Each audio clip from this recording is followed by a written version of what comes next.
Hello and welcome to Are You Afraid of the Dark Part 2? And this one is going to be about base guessing. And I have three bases here. One is around minute like 6 to 8, something like that, game time. One is a base you typically see around minute 12, 13 maybe. And we have a late game base over here. And we are going to identify what these bases are without scouting, just by making an educated guess. And we start here. And the first thing you want to do is zoom in a little and check where the mass extractors are, because this is going to help you with the rest. So we are taking the ACU and we know the mass extractor is going to be here. So judging by the distance, this has to be a factory, right? It's kind of easy. And that also means that these two things are most likely power generators that were placed in between two factories, right? So we know that there are two factories and they are not 7 power generators, right? So these have to be 2 land factories because air requires at least 7 power generators in the starting position. And the hydro on this map is far away, so it's impossible that one of these is an air factory. So we know the person went double land and then built the hydro. And these things are probably also factories, judging by the distance, right?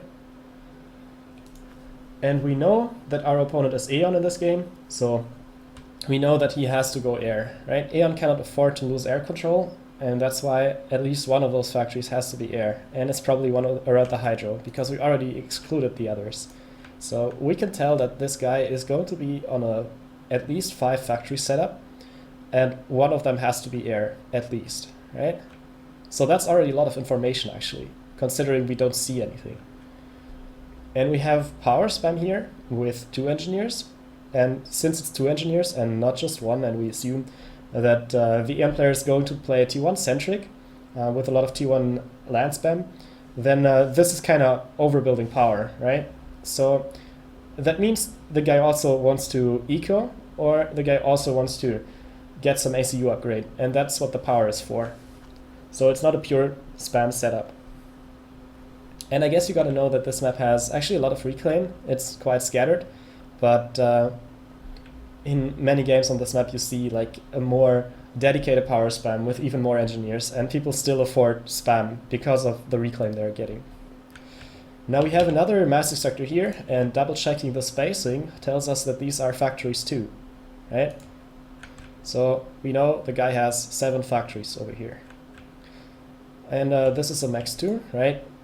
With some land army, some air units, and this is probably the ACU reclaiming stuff in the center, right? So we basically know lots of things now. We don't know the tech level of the mexes.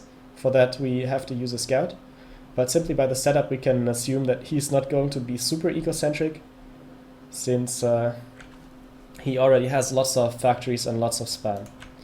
Then we got a PD here. Well, this is my PD template. It can have a different layout, but you can tell that's a PD by the spacing, right? And here we have something that looks like a ringed mix in terms of distance, right? Could be a ringed mass extractor, but since it's not placed on a mass spot, it has to be something else. And most likely it's going to be a ringed radar, right? Then we have a wall over here, and that's basically all, right? So we just guessed the entire base. And let's double check with our bullshit detector over here.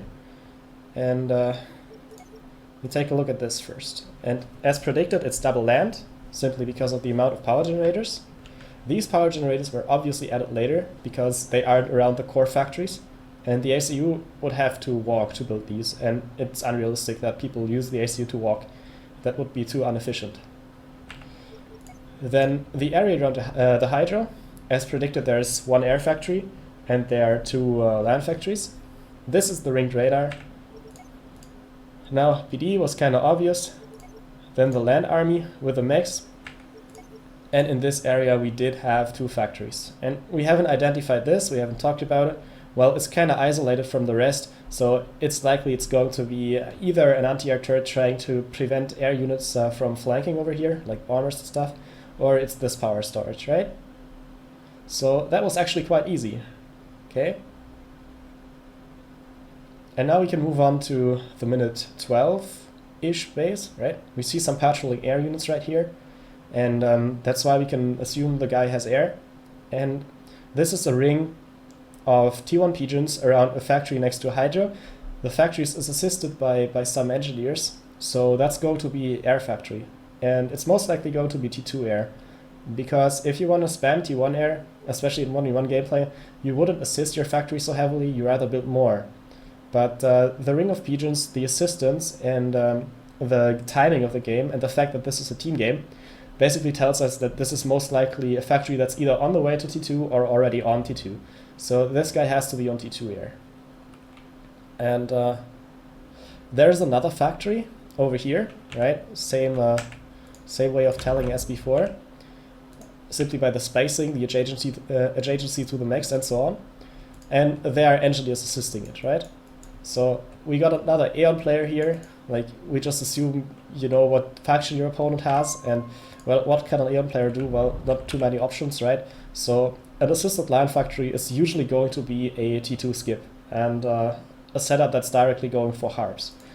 And since we have a T2 factory air and a heavily assisted land factory, we can assume that the game plan here is going to be harp drops. And these could be the transports, right? These two. And even in a situation where like the guy wouldn't go for harps, it's still a harp setup, right? Aeon players usually go for a harp setup, and if the situation of the game changes, they can still go for something else. Like if they get pushed back, they build sniper bots instead of harps, for example, and use them against the ACU. Or they like play ACU-centric themselves. So what else do we know about this base? Well, we have some ringed nexus, which means they are at least T2. You don't ring mass extractors unless they are T2. Or in very few exceptional cases where you have middle reclaim on a few maps with map-specific build orders, you build the storages first to store the reclaim you're getting, and you make use of it later. And that's how you can increase the total amount of used reclaim, basically, with early storages, right? Gap is one of these maps, for example. And Closed Wonder, for example, too, right? There you would sometimes build the storages before upgrading the mechs. But this is not one of those maps, so we can tell for sure that these are T2 mexes at least, maybe even T3 mexes. Maybe one on T3, minute 12, right? And we got some thing over here, and that is a bit smaller than a factory, right? Because there are units here. So it has the size of a shield. What could it be? Well, probably a T2 power generator, right? And they are built next to each other. We have two over here, and there's another thing here, must be shield generator, right? You can just assume it by the spacing. Then we have two things over here. Well, that's a bit of a guess. Could be a radar, could potentially be power storage, or maybe one is a radar and the other is a power storage, right? And what are these things that are kind of in front of the mexes and the base? Well, that's also easy, right? It's going to be TMD. And you can tell by the spacing that they are just not overlapping, but still covering everything, so no TML can slip through. And these are here to defend the base from maybe enemy TML that could be around here, or like potentially on one of the islands, right? And this one too, right? This is going to be TML too. And that one could be a radar, for example. So you can see how much information we are getting simply from looking at the setup. Now we have a standard PD template here, and there are some units over here, some land army over here, and this guy also has mexes in the front. These are usually going to be T1, since the core is shielded by TMD. We can assume that the enemy either used TML or is going to use TML. And since these aren't defended by TMD, and there's no other defense around here, it's most likely going to be T1 mexes, because you don't upgrade T2 mexes at the front if you're going to lose them the next minute, right? Okay, so this stuff belongs to the late game base, and I think before we go on, we use our bullshit detector and take a look, right? And here we have the T2 factory. That's not being upgraded right now because I didn't want it to complete, but you get the idea. And yes, I'm talking about Navy too, thanks reminder. So of course, when you have factories on the water, or like you have unscouted structure blips on the water, the square ones, then basically if you see like 7 or 8 of these blips, it's going to be T1 Navy-centric gameplay, which is like the most common way of playing Navy. You don't see T2, fast T2 Navy so often on most Navy maps, because T1 is usually the backbone of your Navy. But if one of the blips is assisted by many engineers, like other unscouted blips that are gathering in this assistance pattern, then that factory is going to be the one going T2 usually. And the way you play Navy sometimes makes you like build some T2 land factories, which are an infinite T2 engineer spam, and you scale up your production later after you ecoed a lot, and then you're going to have like a T2 Naval HQ and several T2 naval support factories. And since the build time on all of these ships is so low, you're usually using this like T2 engineer assistance to scale up the Navy, right? So these would be some patterns you see in Navy gameplay. And there aren't going to be many other things in the water. Like there are going to be ships, there are going to be engineers, but it's not like people use torpedo towers to defend their naval factories. That's rather something they build as a reaction when they get attacked. But it's nothing that you build up front, right? Because that would be a waste of eco. Ships are better because they can move. Now, we didn't know that this factory is a T2 support factory, right? Could have been a T1 factory too. But usually when people like go fast T3, having a support factory still making engineers or potentially some MML to operate in the front is good. So if you aren't sure about the tech level of the support factories, Aeon players sometimes have a single T2 support factory, and not very commonly more than that if they go for hard rush. Now this is the air factory we predicted to be on T2 or on the way to T2. And this stuff, well, we have ACU here, and this ACU has shield upgrade. You could see how it's glowing, right? And that makes sense because we identified 2 T2 power generators, and usually you can do T3 on a single T2 power generator, right?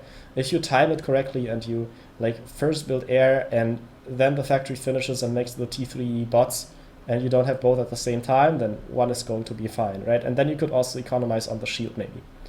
But this player went for 2 T2 power generators and is potentially even adding a third one, and that's because of the ACU shield, right? So I'm not sure if the power balance is super realistic, but I tried to model it a little bit in this sandbox. So usually you want to have a 2 for shield upgrade and 3 if you want to make shield upgrade, T3, and heavy use of asylums, right? Or like another PG could be for T2 radar. Now this is Nexus, of course, because they're mass bots, and this is the TMD we talked about.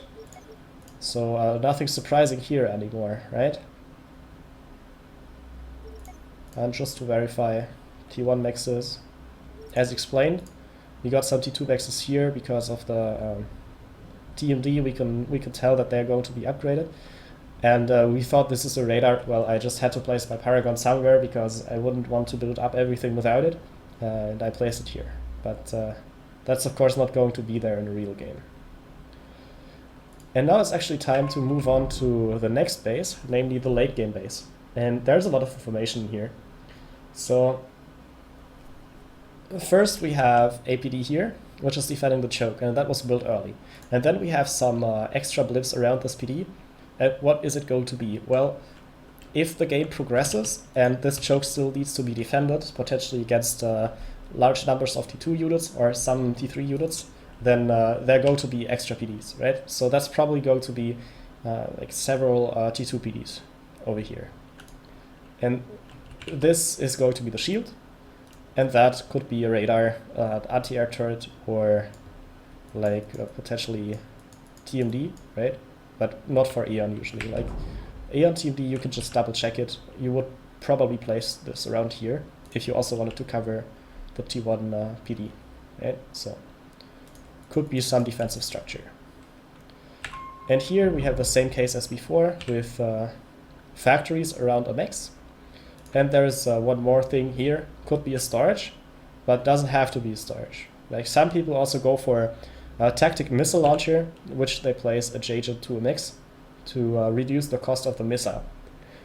So sometimes you want to make sure to scout these, and you cannot just assume that it's going to be a storage for sure. And here something in front of all the rest could be some TMD again, right? So here TMD, yeah, makes sense. Then we have a wall on the PD. My template again can look differently, just the 5, sometimes with the quarters, sometimes it's going to consist of an extra fake PD. You can just watch the PD video if you're interested in the PD shapes. And now the base itself, well, there's a lot of fishy things going on. So we can see if we hover over this that there's going to be a unit over here, and we don't know what it is. But it's assisted by lots of engineers. So that is how an experimental construction site looks like. And the exact size depends a little bit on the faction. Aeon has GCs, so that's going to be smaller. If Cybern builds a megalith, that's going to be slightly bigger, but maybe the spacing like in between the megalith and the engineers is actually the same. I didn't double check, but it doesn't matter so much. What is important is that you can see that this is an experimental construction site, or that is some other super expensive structure because it's assisted by so much, and that's something you want to scout, right? So sometimes telling what radar blips could be is just going to be creating an incentive to scout. It's not necessarily that you like get all of the information you want from this, but knowing when to scout and knowing situations in which scouting is not super important is also a skill to develop. Now, this is very similar, so let's take a look at this. These gray dots are T1 power generators that were reclaimed. You can tell because they have this typical diagonal line shape, and they are now grayed out. So they used to be T1 power generators, but they were upcycled into the economy after somebody reclaimed them. And this basically has a very similar pattern than this, but you can see the engineers are in the usual factory assistance distance. So these ones are closer because they are building, but these ones are further away because they are assisting. And if they are assisting something like that, could it be a land factory or an air factory maybe? Well, in this case it's not, because you can tell that it's larger than that. The engineers would be closer if this was a land factory, so we can assume this is a portal, right? And considering it's late game, that's also a likely scenario. Now we take a look at the core mixes, and well, they are here. We got some ring around them, so they are at least T2. But something else tells us that they have to be T3, and this is these extra caps, right? Or this star-shaped pattern. So these are going to be T2 mass fabricators, and you build them after upgrading your mixes to T3. So we know that this person has very good eco, or like if it's super late game, it may not be so good, but we definitely know that he has some mass fabricators. And that tells us that he has to be on a high power setup or RAS, and that the mixes have to be T3 necessarily, all of them, because you don't build these before upgrading your mixes to T3 usually. This is going to be the factory. These are reclaimed power generators again, and you can see there is another power generator here that was apparently not reclaimed. Well, why was it not reclaimed? Well, probably because there is a radar inside, right? And this has to be a T3 power generator. Like it could be a factory, but assuming that it's late game and the person wanted to get some adjacency on his Omni radar, then this is going to be a T3 pigeon, judging by the spacing to the radar. And this thing is too large to be a factory because that would overlap with the radar, right? Cannot place a radar here and a factory here. So that has to be something smaller. What could it be? It could be a shield. It could be no stealth generator because then we would see nothing. But it could be air staging theoretically, or it could be, what else is there? Yeah, T2 power would be reclaimed by now, since the person has T3 power for sure, because of the fabricators. So most likely a shield, right? T2 shield or T3 shield. T2 shield probably because, this one, right? This one. T2 shield probably because it's cheaper, right? Or T3 shield because he wants to protect this star. So most likely T3. And if this is a T3 shield, well, this could be another power generator, could also be a land factory, which was added later to scale up the engineer production. But since there is a quantum gateway already, it's not necessarily a land factory, so probably rather power generator. Now, this is super easy to tell, because this is an anti-nuke, right?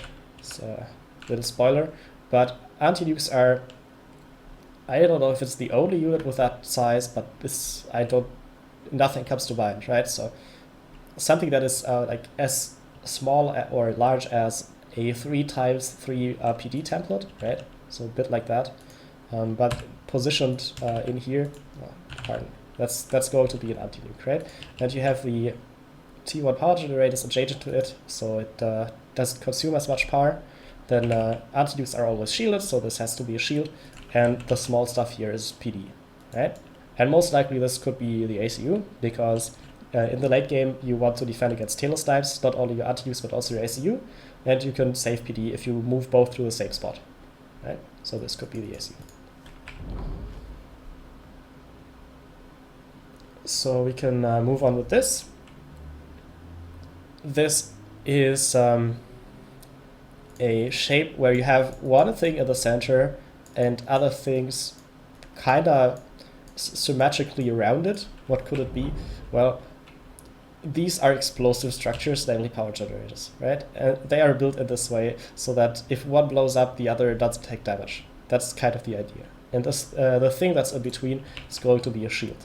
And usually it's going to be a T2 shield because you want to have your power generators shielded. You don't want to have them shielded by an expensive shield. It's just enough to have them shielded. And that's why most likely a T2 shield inside 3 power generators that were spaced out to minimize explosive damage. This is basically the same thing, right? Another power generator, there is a shield here and another power generator here. Simply by the layout you can tell. I guess it could be, no, it could not be air factories because of the size, right? And this is a SAR because nothing is as large as a SAR, and you can tell for sure that this has to be a SAR construction site. And this one is actually already finished at flying here, right? This blip. So super suspicious, which is why when you build a SAR, you should usually stealth it, right? At least this portion maybe. Yeah, or the other side, right? Doesn't matter. But it's less suspicious if there are less blips. Now this stuff could theoretically be a beginner building T3 RD inside T3 power generators and capping that with shields. But if that is what it is, then it won't matter because you can destroy this easily, and the power generators are going to explode and kill the RD. So you can safely assume that this is either something that dies the next second or it is air factories. And air factories adjacent around a grid of power generators is something you see commonly, right? You usually have that until there's RT on the field, and when there's RT you start either shielding it and assisting the shields, maybe you have some power shield spam, or you start reclaiming the stuff, right? And we don't know if the factories are on the corners or if the factories are in the center, but we know that 5 of them are going to be air factories and 4 are pigeons, or the other way around, right? And it's likely that since this is the Hydra, this will be the air factory that was added early in the game and the rest way later. So 5 power generators here and 4 air factories.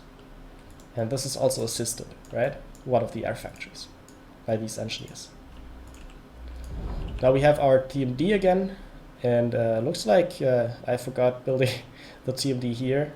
So this anti-nuke will probably die in a real game to TML. So have to add TMD here, right? Something I could even tell by looking at radar blips instead of the actual thing. but whatever. This is a power generator again, right? It can't be an RD ringed with T1 power because there's not enough shielding, and it's not going to be an air factory, maybe T3 air factory rigged with T1 power generators, because there is enough space to reclaim the T1 power generators and build T3 power generators for adjacency, and the person didn't do that.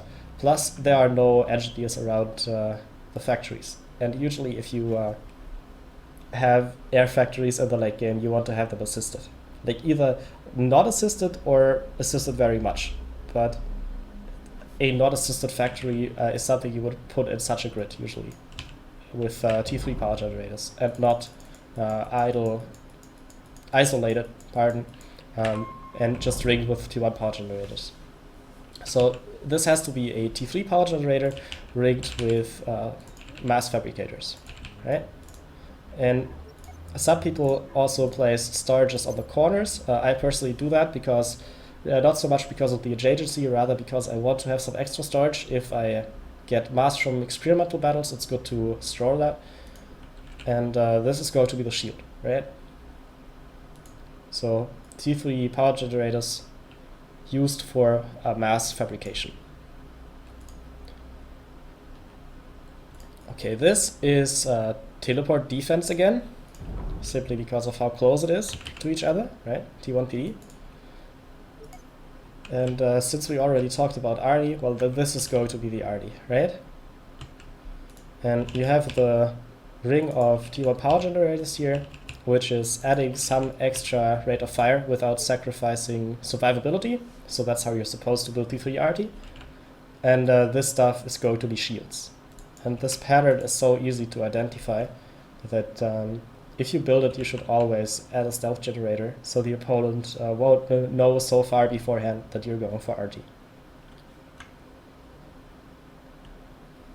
This is something of the size of T3 power generators, and there could be a shield in between, like this, right? T2 shield power generators. Maybe some spacing, some extra spacing is an option, but I'm just going to tell you this is going to be a nuke, right? And that's something you don't know from guessing, because, well, this is a very Aeon-specific distance. So if you place the nuke here and a T2 shield here, then if enemy teleport support ACU goes here, then the nuke is going to be covered by the T2 shields from both sides. And if you place the T2 shields like closer, then the teleport support ACU is capable of shooting at the nuke if it's like under the shield dome, right? But if you space them out like this, it's going to be more difficult for the support ACU to attack the nuke even while it's standing right next to it. So this is also something you may want to scout in a real game, right? And that's why, like, you cannot entirely replace scouting, but you can make good assumptions at least. Okay, so time for the bullshit detector, I guess. Just making sure I haven't forgotten anything, because this is a rather large base, right? Yeah, but I guess it's cool. So let's start with the nuke maybe. And you can see that the shield is still just covering the nuke, and this one too, right? This could actually be a little bit further to the left. But the idea is that if a teleport support ACU teleports right in here, then this shield dome, I hope you can see it on the video, is still going to protect it, right? Now, this is just a wall and not a real T3 RT. You could theoretically mess with people by building walls in patterns that look like they are certain units, but I don't think that many people know how to guess these bases. I guess more people will after watching this video, but yeah, this is just a placeholder, so it doesn't fire at the civilian, because if our bullshit detector dies, then how could I detect bullshit, right? Now, as explained, mass fabrication, this is this characteristic air factory pigeon grid. Then we have the anti-nuke with T1 PD, the ACU next to it. Unfortunately not defended by Team D, so that's something I would immediately add if this was my base and I had noticed. The star-shaped mass fabricator grid, the square shape mass fabricator grid, both is common. The GC construction side, of course, the SAR, right? And the portal, as well as the power generators with the spacing. Here we have the wall on the PD, already explained that. And this was one of the situations we weren't sure about, right? So we have factories here, we identified the factories, we knew there was a max here, but we didn't know what this was. And as I said, can be a storage, can be TML, and since this is so far at the front, building TML here for sub-adjacency would make sense, right? You could place it elsewhere too, but if you can grab the extra mass adjacency, why not do it, right? And here's our firebase. So not a large firebase, because large firebases are bad, you should know that much. But here we have just a few T2 PDs, a shield, SAM launcher, and T1 PD, right? Which was like built earlier, and the rest was added organically, so to say. Yeah, our T3 army. And I guess, why is there no radar at the front? Well, the radar was reclaimed because we have Omni right here. Okay. So as you could see, we basically guessed the entire base. And of course, I had a little information advantage here because I was the person who built this base. But the arguments I presented here made perfect sense. So you can identify the base of someone else using these educated guesses. Right? Now, I won't forget, we have a small extra base here. That's not a real base, that's just something I want to show you. So we scout this once, and now we assume control of it.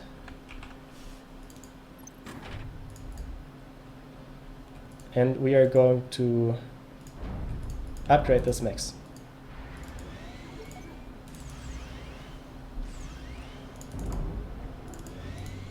Okay, there we go. So what has changed if we switch back to the civilian view?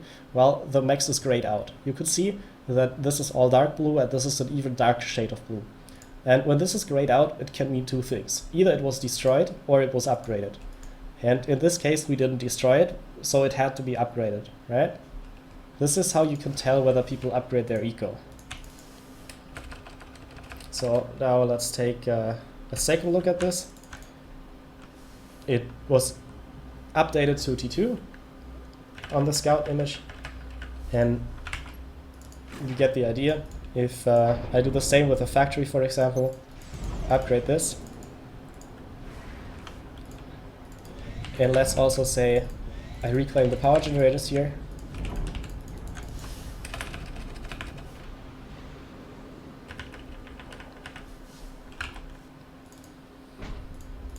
Then that's going to end up in the same situation. So this is a gray blip now because yeah, it's just a different. No, actually, yeah, you could see that the darker shade of blue is still on there, so it was either destroyed or upgraded. But since there is a new gray blip because it's a support factory and that's a new unit ID, then you can tell that this was upgraded to T2, right?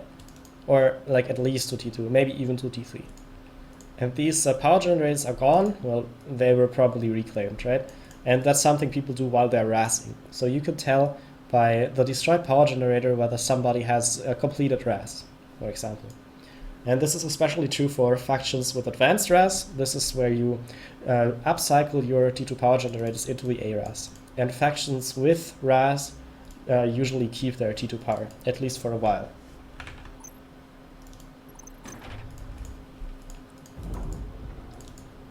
So I guess that's it.